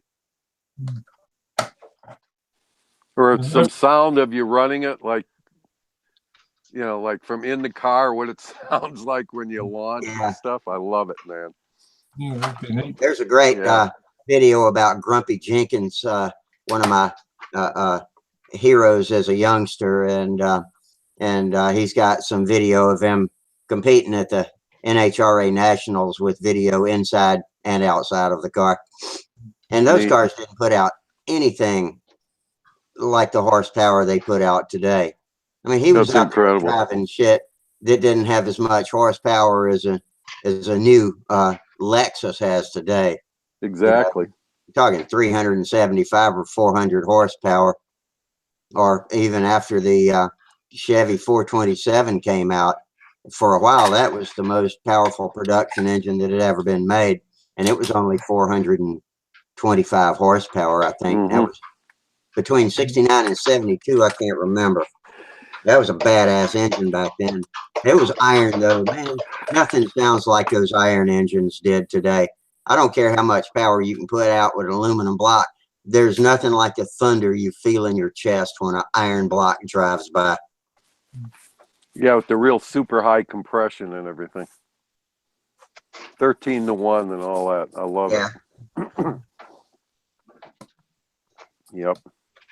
Highest thing I ever drove was 10.5-to-1. Yeah, it's getting good gas. My wife's Oldsmobile Cutlass has got, it's a 67 Cutlass, and you read on the airclean, it says ultra high compression, and you find out that when you go to fill it up with fuel and it's just not happy, you've really got to add a bit of additive each time, a bit of octane booster to keep it happy using the octane.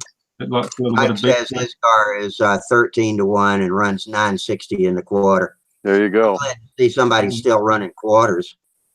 Yeah, everything's 8th mile now. I hate that 8th mile shit. I don't like it.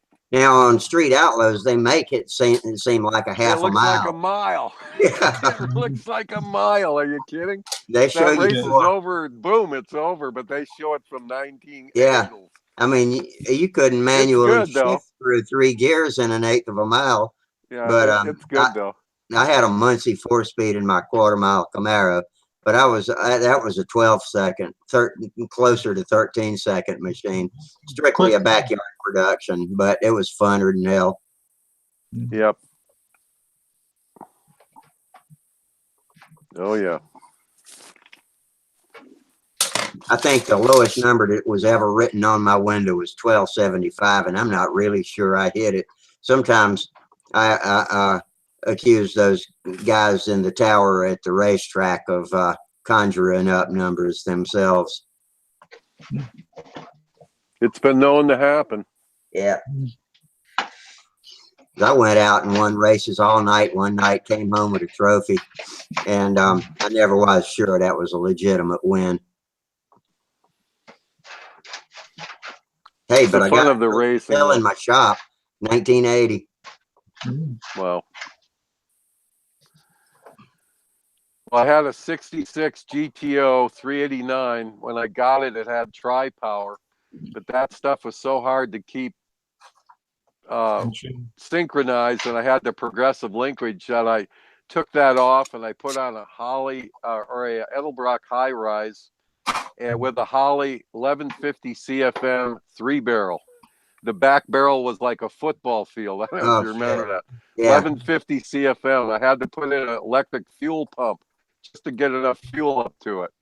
The biggest, Sunoco carburetor I ever had was an 850. Oh yeah, and that was a 4-barrel.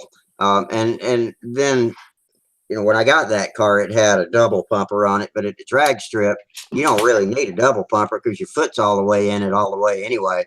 And as long as the vacuum secondaries can hold it open, then, you know, you got it. But everybody likes to say double pumper, so. But they're good for street machines. Yep. Double pumpers are.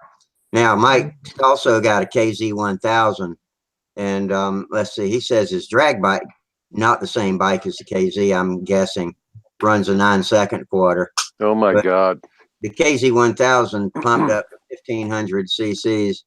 That's not, you're not talking about the same bike, are you, Mike? Oh, and Mike also adds with nitrous. Oh, shit. Man, not enough steel around there for me. I like cycles. Balls.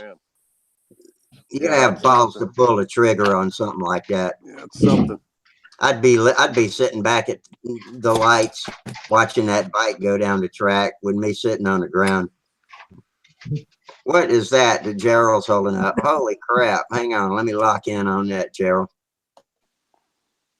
An Edelbrock. That's a Dominator, isn't it? No, this is one of the... That's a 3-barrel. That's what I had. Is that a 3-barrel? Or a spread bore 4-barrel? Oh, yeah. Is that a... Yeah, mine was a Holly. That's a spread bore, isn't it? Yeah, they call it the Thunder series car. Oh, Thunder. It's different to the AFB. The old AFB were more of a vacuum secondary, whereas the one's called the AVS, and it's got like a mechanical secondary with a weighted air valve, and that's my favourite carb that I run on 3 of our cars. They've all got the same Edelbrock carb, and they're really practical carb. You see them a lot on cars around here. They don't leak. They don't have the float bowls to hold the fuel level, and you can leave them for months and months, top up the fuel, and they'll run without leaking. And they're very easy to tune. So yeah, 3 of our cars have got them on right now. Very nice. Gerald has one of everything. Yeah. Hey, listen, man, the guy's a spectrum of knowledge. Yeah. The last time we were on here, he holds up one of my favorite Blue Oyster Cult albums. I couldn't believe it. Me too. Secret Treaties. So, Rusty, did you get the tour schedule for the Nuge? I did, yeah. Yeah, there you go. That's pretty cool. Yeah, I happened to spend some.